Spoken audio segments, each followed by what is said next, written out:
আসসালামু আলাইকুম। বিসমিল্লাহির রহমানির রহিম। আমরা চলে এসেছি হযরত শাহ সুলতান বলখি মাহিসাহর রাদিয়াল্লাহু সাল্লাম। এই মহাপুরুষ ইসলাম ধর্ম প্রচার করার উদ্দেশ্যে সুদূর বল্খ দেশ থেকে এই মহাস্থানগড়ে আগমন করেন। এখানে এসে হিন্দু রাজা পরশুরামকে পরাজিত করেন এবং ইসলাম ধর্ম সুপ্রতিষ্ঠিত করে এখানে শায়িত আছেন।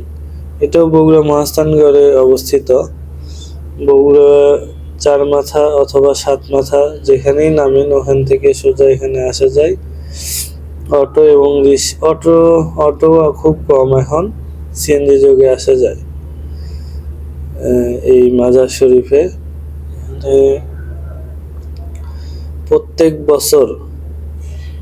প্রত্যেক বছর বৈশাখ মাসের শেষ বৃহস্পতিবার এই মাজারে উরুস শরীফ হয়ে থাকে। আপনারা চেষ্টা করেন উরুস শরীফে আসার জন্য। বিশাল বড় আয়োজন হয় এখানে, অনেক দূর দূরান্ত থেকে লোকজন আসে এই উরুস শরীফে। বৃহস্পতিবার মাগরিবের নামাজ থেকে শুরু করে শুক্রবার ফজরের নামাজ পর্যন্ত জিকির আজগার নামাজ সবকিছু হয়। এরপরে শুক্রবারে ফজর নামাজ পড়ে যে যার মতো যেখান থেকে আসছে চলে যায়। এটা প্রত্যেক বছর হয়ে থাকে।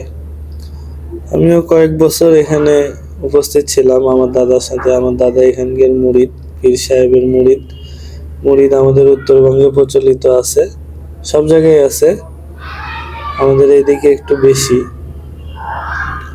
দেখতেছেন অনেক ভক্তবৃন্দের কবরও এখানে আছে। আর এই সামনে যেটা দেখা যাচ্ছে এটা মহাস্থানে পরশুরামের রাজত্বে ঢোকার একটা গেট ছিল। এই গেটটা এখানে সংরক্ষিত করা আছে। আর গেটের ওই পাশেই হলো মাজার শরীফ বা কবর, যাই বলা হোক। এখানে আসতে হলে আপনারা বগুড়া থেকে যে কোনোভাবে আসতে পারবেন, মহাস্থানগড় বললেই হবে। ওনার মাজার শরীফ, ওখানে মোবাইল নিয়ে এবং জুতা পায়ে প্রবেশ নিষেধ, তাই এখান পর্যন্তই ভিডিও। এখানে আরেকটা জিনিস আছে, ওটা এই পর্বে দেওয়া সম্ভব না, আপনারা পরের পর্বের জন্য অপেক্ষা করেন।